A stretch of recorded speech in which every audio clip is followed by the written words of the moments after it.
大家好，欢迎收看孙医生课堂。我们是由3个医生组成的自媒体课堂，我是主持人刘若曦。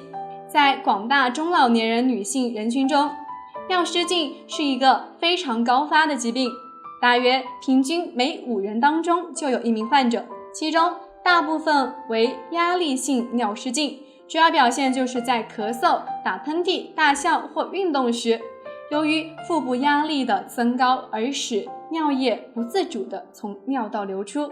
尿失禁对于任何一个人来说都是一件十分困扰的事情，百因必有果。那么到底是什么原因导致人尿失禁的呢？在中医看来，是这3个地方亏损。一、肺脏亏损，膀胱虚寒。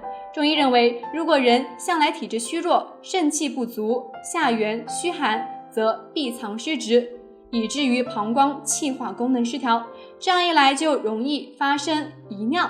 此外，如果人脾运失健，肺气虚弱，这样也会使人发生尿失禁的情况。2、湿热下注，人平时喜爱喝酒，就容易导致湿热内蕴，郁于肝经，而肝经疏泄失利，便会遗热于膀胱，以至于导致尿失禁。3、下焦蓄血，当人出现下焦蓄血的情况时，就容易使膀胱虚损，从而导致尿失禁。而这种情况多数出现于老人、病后虚弱者、肾和膀胱虚寒者以及产后损伤者。好了，今天我们就说到这里。如果你还有什么疑问，可以关注我或在下方评论区留言。我们下期见。